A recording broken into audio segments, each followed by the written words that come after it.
এখানে মাংস, এখানে করলা, এখানে আলু, মাছ, ধনিয়া পাতা, এখানে মাছের আলু, এটা পেঁয়াজ, টমেটো, সব কিছু গুছাই নিলাম। এখন রান্না করব।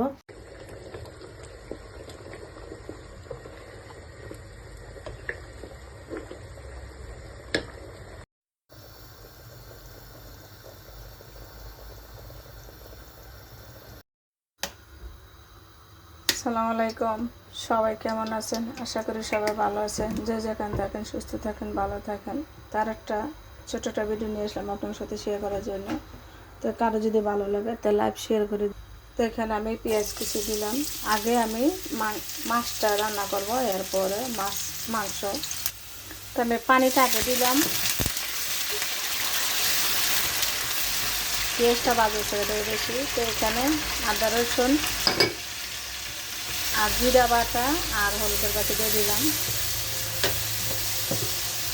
রান্না করতে গেলে আরেকটা কাজের মধ্যে হাত দিলে তখন রান্নাটা এলোমেলো হয়ে যাবে। এখানে কাঁচামরিচ দিয়ে দিলাম।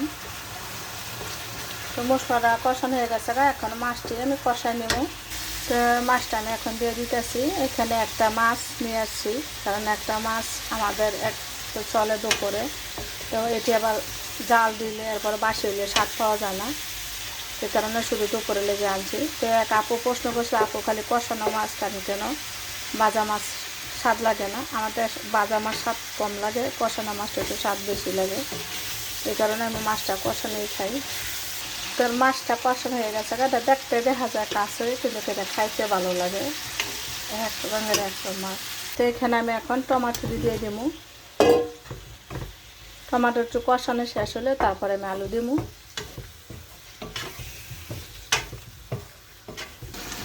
তো টমেটোটা একটু কষানো হয়ে গেছে। এখন আমি এটা টেডি টমেটো, এখন আলু দিয়ে দিলাম। টমেটো অনেক জাতের আছে, একটা একবারে ছোট, একটা হচ্ছে টেডি টমেটো ছোট। টেডি টমেটোর 2-3 জাতের, গোল টমেটো 3 জাতের, একটা ছোট, একটা বড়টা হাত মাঝেরা। তো এটা বড়টা। তো এখানে পানি দিয়ে দিলাম, কষানো হয়ে গেছে। এটা হচ্ছে মাছের পাতলা ঝোল। এটা একটু ঝোল হইব, কারণ এটা দেওয়া শুধু একটা সে শুকনো করে রাঁধি, আর একটা একটু ঝোল, দুই জাতের। তা আমি এখন মাছটি দিয়ে দিলাম। তো মাছটা অনেক নরম দেওয়া। তো আমার বাসা আমি সব সময় দুপুরে আমার রান্নাটা ইনভার্টার থাকে, কারণ অনেক সময় বিকালে আমার বড় ছেলে মেয়ে খায় না, অনেক সময় আমরা খাই না, মানে বিকালে নাস্তা করা পড়ে না। তো অথবা রাত্রে যেন এক গেলে দুধ অথবা একটা কলা একটা কনক তো এটি খাইয়ে থাকি আমরা। বাচ্চারা অনেক থাকে, কিন্তু ওরা লুটুস খায়, আর এত 2 বেলা ভাত খাওয়াটা পছন্দ করে না। তো এক বেলাই খায়। তো আগের সাথে আমিও এক বেলাই খাই। আঙ্গো খাওয়া পরে দুপুরে বিকেলে খাওয়া পড়ে না। তো আমাদের দুপুরের খাওয়াটা ইম্পর্টেন্ট। মাছ তরকারিটা হয়ে গেছে। এখন আমি এটা মিলে ধনিয়া পাতা দিয়ে দিলাম। এটি কিনা ধনিয়া পাতা, আমার টপে নাই। টপে এখনও যেটি ছিল ওটি খাওয়া শেষ, আবার বুনছিলাম, এখনও ছাড়া ফুটে নাই। তো কিনে নিয়ে আসছিলাম। আর যে কোনো সবজির মধ্যে ধনিয়া পাতা না দিলে ভালো লাগে না। আর এটা তো মাছ তরকারি, এটার মধ্যে তো আরও লাগে। এটা ধনিয়া পাতা দিয়ে একটু স্বাদ লাগে, গ্যারান আসে। তো মাছ এটা রান্না শেষ। এখন করলা ভাজি করবো, তারপরে মাংস বসামো, কারণ খাবারটা একটু পরে রান্না করবো। আমরা তো মাংস খাই না, তো আমি খাবারটা আগে রান্না করি, তারপরে তেলটা দিলাম। করলা ভাজি করবো, তো কলাটা দিয়ে দিলাম।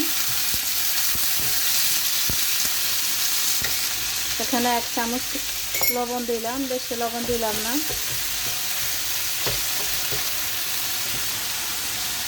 তো করলা ভাজির মধ্যে এখন আলু দিয়ে দিব।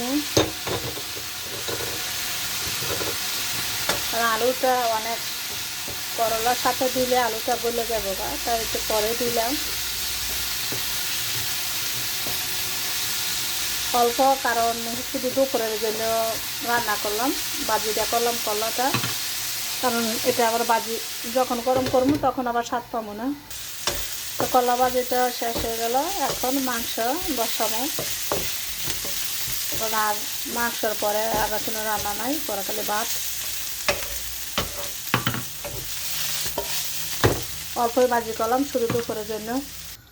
তো এটার মধ্যে গরু মাংস রান্না করব। এখন আমি তেল দিয়ে দেবো। তো তেলটা গরম হয়েছে, এখন পেঁয়াজ কুচি দিয়ে দেবো। কারণ আজকে গরু মাংসটা একটু জোর থাকবো, বেশি না। অনেক সময় বেশি দেওয়া পরে আজকে একটু কমই দিব। তো এখানে মরিচের পাখি, হলুদের পাখি আর লবণ একসাথে দিয়ে দিই। তার সাথে দিলাম একটু পানি মশলাটা কষানোর জন্য। আদা রসুন আর জিরা বাটা একটু পরে দিব, মরিচটা একটু কষানো শেষ হলে। তো এখানে আদা রসুন আর জিরা বাটা দিয়ে দিলাম। কারণ হলুদ আর মরিচটা আমি একটু কষা নিলাম আগে। তার সাথে কাঁচামরিচ। এখন মাংস দিয়ে দিলাম। মাংসটা আমি গরম পানি দিয়ে একটু সিদ্ধ করে নিচ্ছি, মানে ধুয়ে নিচ্ছি। 10 মিনিট ভিজা রাখছিলাম। আমার পুরাটি মাংস খাওয়াইব না, আর দুপুর আমি মাংস দিয়ে অর্ধেকটি রান্না করলাম। এই কারণে অর্ধেকটি আমি মানে বক্সে রাখবো। নর্মাল ফ্রিজও অল্প কটা মাংস রান্না করলে ওই মাংসটা সিদ্ধ হয় না, তেল কম দিতে হয়, মশলা কম দিতে হয়। তো অনেকটি মাংস যখন রান্না করি মশলা সব কিছু একটু দেওয়া পরে, আদা রসুন একটু তেল বেশি করে, এই কারণে আমি বেশি করে নিলাম। এখানে আমি টমেটো দিয়ে দিলাম 2টা। এই পানি দিয়ে মাংস তৈছে, তো এটা আস্তে ধীরে জাল হইতে থাকুক। আমি ওই চুলাত ভাত বসাই দিব। তো এখানে যে টমেটো দিয়া ডাকিয়ে দিছিলাম, তো গলে গেছে গা। টমেটোটা দিলে যাতে তরকারিটা স্বাদ হয়, আর মধ্যে আবার কালারটা আসে অনেক সুন্দর। মাংসটা কষানো হয়ে গেছে গা, এখন আলু দিয়ে দিব। আজকের ভিডিওটা একটু লম্বা হইতে পারে, কারণ আজকে মাছ রান্না করলাম, মাংস, করলা ভাজি করলাম। 3 পদ তরকারি রান্না করলে তো ভিডিও একটু বড় হয়। যার ভালো লাগে দেখবেন, আর যা ভালো না লাগবেন কিছু বলার নাই। চেষ্টা করি সবসময় ছোট করার জন্য। তো রান্নার রেসিপিটা যে যখন রান্নার ইয়েটা, তখন পুরাটা তো দেখাইতে হয়, অল্প করে দেখাইলে এটা পুরাটা ভিডিও পূরণ হয় না রান্নাটা। এই কারণে আমার ভিডিওটা বড় হয়। তো এখানে আমি সামান্য পরিমাণে পানি দেব, বেশি পানি দিব না আলুটা সিদ্ধর জন্য।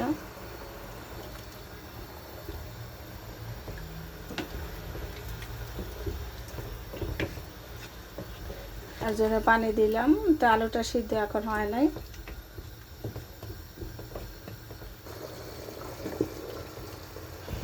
আলুটা এখনও জাল হয় নাই, তো একটু জল বেশি আছে, এই কারণে এটা অর্ধেকটা নর্মাল ফ্রিজে রাখবো, তখন একটু জল থাকতে হইব এখানে। আবার যদি ফিরা জল দেয় তো এটার মাংস রান্নাটা পরে জল দিলে স্বাদ পাওয়া যায় না। তো আলুটা সিদ্ধ হয়ে গেছে গা। তো 5 মিনিট আমি জাল হইব, তারপর আমি নিবাইলাম চুলাটা। আলুটা আমি দেওয়া সাদা, হ্যাঁ সিদ্ধ হয়ে গেছে গা। তো রান্নাটা মোটামুটি শেষ হয়ে গেছে গা। এখন আমি এখানে জিরার পাখি দিব। এটা দিলে যেটু গেরান আসে, টালা জিরা আমি টাইলে পরে বলে নিছি। পাখি জিরা মার্কেটে এটা খাইতে পারি না। তো সবার কাছে রান্নাটা কেমন হলো জানাবেন। সবাই ভালো থাকবেন, আর যদি ভালো লাগে লাইভ শেয়ার করে দিবেন। আমি বলতে পারবো না রান্নাটা কেমন হয়। আমার কাছে আমার জিনিস সবাই ওই ভালো, এটা ভালো বুড়াটা এটা অন্যজনে বলে, তা আপনারা বলবেন রান্নাটা কেমন হলো। তো আমার কাছে ভালোই লাগতেছে। তো সবাই ভালো থাকেন, আল্লাহ হাফেজ।